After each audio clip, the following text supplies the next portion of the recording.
this episode, I want to talk about why you probably want to consider using the LUT that your camera manufacturer provides for a log profile if you're shooting in log. Here, for example, we have two clips that are exactly the same, just copy one of the other.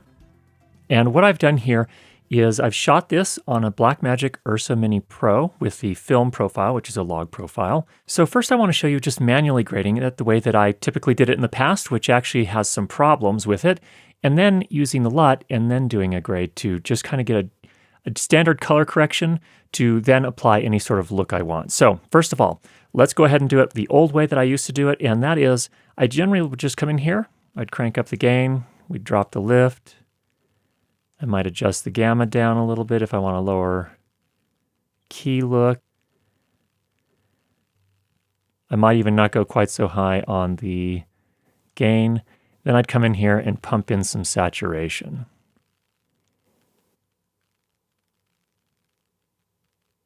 Okay, something like that. So that is the old way, and that's a very common way, I think, for people to do kind of a basic color correction on log footage, to kind of get it to the base and then start to apply some things. Now, you can't see it necessarily yet, but I want to kind of highlight a few things here. This is making his skin tone a little bit more magenta than it is in reality.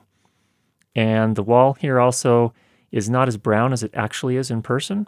So let's go ahead and do it the other way using the camera manufacturer's LUT. So the way I'm going to do this, I'm going to add another node here. So we'll just come up to nodes and add a serial node. And this will be the last node that I'm going to use over here. So I can do any sort of color corrections on the previous nodes to this when I get to that point. But let's first of all apply a color space transform, which you can get under OpenFX. Go to the library, color space transform, just drop it to the final node here. Now I'm going to define what the input color space is and our output color space. So for here, because it was shot again on the Blackmagic Design 4.6K film profile, this is the version 3 of that LUT, we're going to go ahead and apply that. And then for the output color space, again, because I'm going to web, I'm going to go ahead and choose Rec 709. Okay, now you didn't see a huge change, right? Let's turn this off. You can definitely see it's done something to the saturation here. It's added some color. Now I can come in here back to my first node and I can make my contrast adjustments. And mainly what I want to do here is pull the lift down.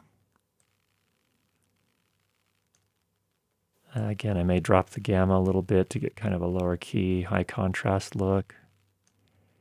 And I could potentially put a little saturation here. Now this is much closer to this actor's skin color, so I think things are looking better there. This is also closer to the brown that it normally is in that room.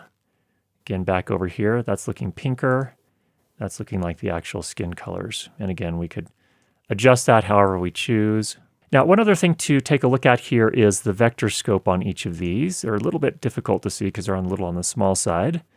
But I can see here that even the skin tones drift a little bit more towards red when I just did my manual grade, versus when I use the LUT here, you can see it's a little bit different. Especially this, I believe, is the background, the wall. And look how it's different. It definitely shifts more towards red when I did the manual grade. So again, you can see, I think that we have some green down here. This is likely the plant. The colors shift a fair bit between the two.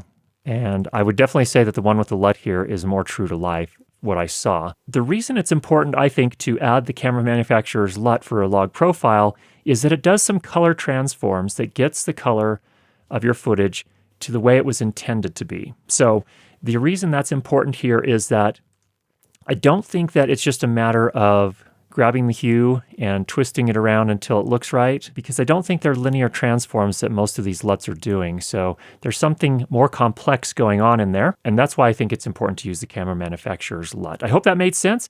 If you have any questions, go ahead and leave those down below. And if you have not already subscribed, make sure you do that, and we'll be sure to get you more great videos on how to improve your lighting and sound for video.